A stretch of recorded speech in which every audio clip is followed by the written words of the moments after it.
Baik. Allah SWT berfirman, A'udzubillahi minasyaitonir rajim. Bismillahirrahmanirrahim. Wailul likulli humazatil lumazah.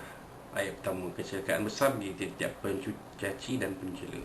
Kedua, allazi jama'a malan wa 'addadah, yang mengumpulkan harta dan berulang-ulang menghitung kekayaannya.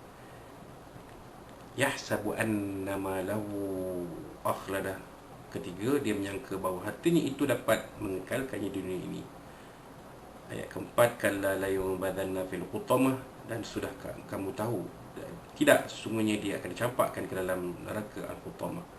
Kelima, wa ma adraka mal hutamah, dan sudahkah kamu tahu apa dia hutamah? Al-hutamah narullah al-muqadah. Ayat keenam, api Allah yang dinyalakan, allati tattali'u 'ala al-afidah. Ayat ketujuh, yang naik menjulang ke api. Innaha 'alaihim musalah, sungguhnya api neraka itu ditutup rapat atas mereka. Fi amadin mumadadah, sedang mereka diikat pada tiang yang panjang. Itu dia tafsir dan ulasan firman Allah SWT. Mafhumnya, Bismillahirrahmanirrahim. Wailul likulli humazatil lumazah. Mafhumnya kecelakaan besar bagi tiap pencaci dan penjela. Ayat pertama surah Al-Humazah bermaksud kerugian dan azab yang pedih kepada siapa yang mengumpat, mencaci dan mencela seseorang di khalayak ramai. Muqatil berkata, Al-Humazah bermaksud orang yang mengumpat dari belakang, manakala Al-Humazah pula bermaksud orang yang mencaci secara langsung. Sementara Ibn Abbas berkata, Humazah dan Lumazah bermaksud pencaci dan pencela. Itu dia tuan-tuan. Ya, jelas di situ Al-Humazah dan Al-Lumazah, dua jenis manusia ini akan diberikan Allah SWT kecelakaan yang besar, yakni neraka wail. Seterusnya Allah SWT menyebut beberapa sifat, wallahu alam. Sesungguhnya Allah SWT menyebut beberapa sifat yang dimiliki oleh golongan ini, iaitu Al-Rajim, allazi jama'a malan wa 'addadah. Mafhumnya yang mengumpulkan harta dan berulang-ulang menghitung kekayaannya. Ayat 2 surah Al-Mazah. Yakni golongan pencaci dan yang suka mengaibkan orang lain adalah golongan yang suka mempersenda, mempermain dan bersikap ego ke atas orang lain, disebabkan terpengaruh dengan harta benda yang terkumpul serta menyangka ia adalah penentu kepada kedudukan dan status seseorang. Jadi rupanya orang yang suka mengeji, merendah-rendah, mempersenda orang lain ni orang yang kaya, kebanyakannya orang-orang kaya. Ya, kebanyakan orang-orang yang berharta, yang suka mengumpul kekayaan, yang selalu mengira, menghitung kekayaannya. Jadi dia bila melihat orang yang lebih rendah daripada dia, dia mencaci, mencela dan menghina dan mempersenda. Ya, kau siapa, aku siapa, lu siapa, wah siapa. Macam tu lah lebih kurang.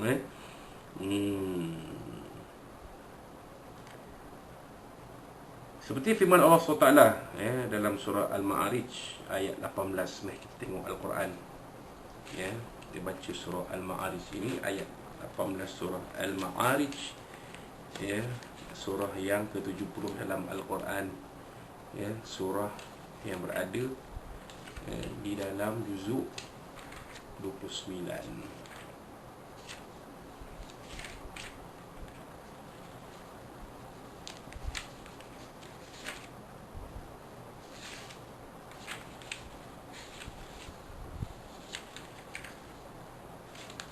Surah Al-Ma'arij ayat yang ke-18.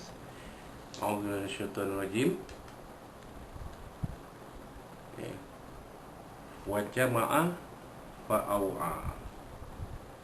Astagfirullahalazim. Mafhumnya, dan mengumpul serta menyimpan, yakni orang-orang yang mengumpul dan menyimpan harta dalam takaran khas, yakni dengan tidak mengeluarkan daripadanya hak bagi miskin. Yakni ini orang yang tak nak keluar zakat dan tak nak bersedekah. Inilah dia. Ya. Kemudian firman Allah SWT, yahsabu anna ma lahu akhladah. Dia ini mereka menyangka harta benda yang dimiliki mampu, yakni menjaga survivalnya, yakni diterjemahkan mengekalkan kehidupannya. Ayat 3 surah Al-Mazah. Kerana terlalu tertarik dengan usaha mengumpul harta kekayaan sehingga tidak ada kesempatan baginya untuk berfikir mengenai perkara-perkara selepas mati. Inilah dia orang. Dia mengira hartanya itu boleh mengekalkannya di atas dunia ini, sedangkan dunia ini tidak kekal. selama-lamanya. Yang kekal ialah alam akhirat. Jadi orang jadi macam ni, dia tak fikir akhirat pun, dia sibuk memikirkan dunia ni saja. Sebab itu dia memandang rendah kepada orang lain, ya. Seterusnya Allah SWT menyangkal keras tanggapan tersebut dengan firman, A'udzubillahi kalla la yumbadhanna fil hutamah. Tidak, sesungguhnya dia akan dicampakkan ke dalam neraka Al-Hutamah, ayat 4 surah Al-Mazah. Larangan dan tegan keras daripada Allah kerana perkara yang sebenarnya tidak seperti disangkakan. Betul tak ada tegaskan, kalla, tidak sekali-kali. Bahkan mereka perlu yakin bahawa harta benda dikumpul dan si pengumpulnya akan dicampakkan ke dalam api neraka yang akan membakar kesemuanya menjadi hangus. Jadi Allah Ta'ala sebut la yumbadhanna, sungguh-sungguhnya, pasti mereka ini dan harta-harta mereka akan dicampakkan ke dalam neraka. Allah SWT akan campakkan harta-harta mereka itu beserta dengan mereka sekali ke dalam neraka Al-Hutamah.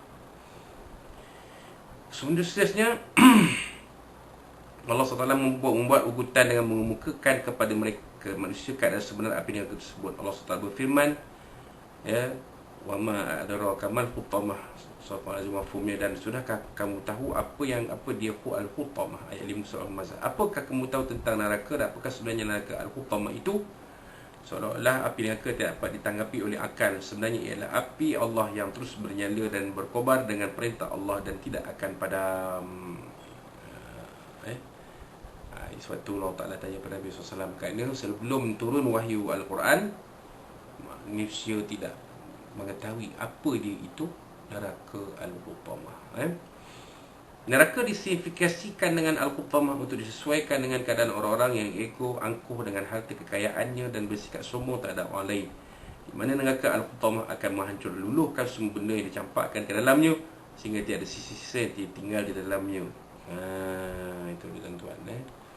Jadi untuk orang-orang seperti itu, seperti ini, neraka Al-Hutamah tempat mereka akan semadikan selama-lamanya.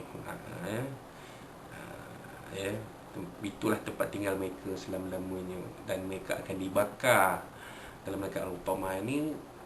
Bahan bakarnya harta-harta mereka itu. Disandarkan perkataan nar, api neraka, kepada lafzul jalalah, ini Allah, adalah untuk menunjukkan tentang kedahsyatan. Dia kata penyusun kitab ni, kenapa disebut narullah, ma'rifah, kerana neraka itu adalah makhluk ciptaan Allah Subhanahu Wa Taala. Kita kena yakin bahawa syurga dan neraka adalah makhluk Allah SWT, yakni cipta Allah SWT, ada permulaan tetapi tiada pengakhiran. Ini dia, ada permulaan, tiada pengakhiran. Kerana neraka, syurga dan neraka ini adalah makhluk Allah yang akan kekal selama-lamanya. Berbeza dengan tanggapan, ini adalah tanggapan akidah Ahlussunnah wal Jamaah yang kita pegang, yang dibawa dari Nabi SAW. Sebab ada kalau umat Islam yang berpendapat bahawa neraka syurga ini tidak kekal selama-lamanya. Sebenarnya neraka syurga dia akan kekal selama-lamanya, walaupun dia makhluk ciptaan Allah yang ada permulaan tetapi tiada pengakhiran. Wallahu a'lam. So itu disebut narullah, neraka Allah SWT. Dan di sini kata penyusun kitab ini nak tunjuk dahsyatnya neraka Al-Hutamah itu. Kemudian disifatkan api neraka dengan 3 sifat, iaitu allati tattali'u 'alal afidah, yang naik menjulang ke hati.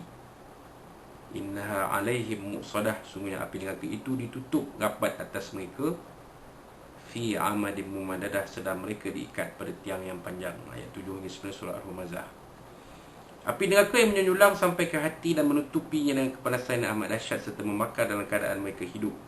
Manakala hati adalah bahagian anggota badan yang paling sensitif, dan ia disebut secara khusus. Memenangkan hati adalah tempat bagi akidah yang menyeleweng, niat yang buruk, akhlak yang keji seperti ego, tidak menghormati orang lain, dan amalan-amalan yang buruk. Dan ini disebut oleh Nabi SAW dalam sebuah hadis, ya, ala wa inna fil jasadi mudghah, ketahuilah, kata Nabi SAW, dalam tubuh badan manusia ada sekeping daging. Idza salahat salahal jasadu kullu.